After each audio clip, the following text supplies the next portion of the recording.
ఆమెకు 36 ఏళ్లు కాగా అతడికి 25 ఏళ్ళు. పైగా ఆవిడకు పెళ్ళై 2 పిల్లలు కూడా ఉన్నారు. అయినా వారి మధ్య ప్రేమ చిగురించింది. అయితే కుటుంబ బాధ్యతలకు విలువ ఇచ్చి ఆ యువకుడితో స్నేహాన్ని తెంచుకోవాలని చూసింది ఆ యువతి. దాంతో క్రూరుడిగా మారిన ఆ యువకుడు ఆమెను అతి దారుణంగా కత్తితో పొడిచి చంపేశాడు. ఈ ఘటన బెంగళూరు నగరంలో చోటు చేసుకుంది. ఓయో హోటల్ రూమ్లో తన ప్రేయసిని ప్రియుడు అతి దారుణంగా హత్య చేశాడు.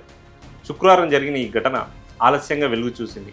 ఈ ఘటనపై కేసు నమోదు చేసిన పోలీసులు దర్యాప్తు చేపట్టినట్టు తెలిపారు.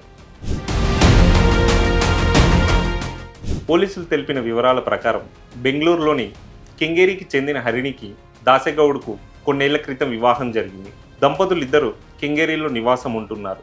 అయితే కొన్ని నెలల క్రితం హరిణి ఓ జాతరకు వెళ్ళింది. అక్కడే ఉంటున్న సాఫ్ట్వేర్ ఇంజనీర్ యశస్ కూడా అదే జాతరకు వెళ్ళాడు. అక్కడ హరిణిని చూశాడు. ఆమెతో మాట్లాడే ప్రయత్నం చేయడంతో వారిద్దరి మధ్య పరిచయం ఏర్పడింది. జాతరలోనే ఇద్దరు ఫోన్ నెంబర్లు కూడా మార్చుకున్నారు. తర్వాత వారి మధ్య స్నేహం పెరిగింది. ఆ స్నేహం కాస్త ప్రేమగా మారడంతో మరింత సన్నిహితంగా మెలిగారు. ఆ సాన్నిహిత్యం ఇద్దరి మధ్య వివాహేతర సంబంధంగా మారింది. ఈ విషయం హరిణి భర్త దాసెగౌడ్కు కూడా తెలియడంతో ఆమెను హెచ్చరించాడు. అనంతరం దాసెగౌడ ఆమె వద్ద నుంచి ఫోన్ తీసుకున్నాడు. వారి మధ్య కమ్యూనికేషన్ కూడా లేకుండా చేశాడు.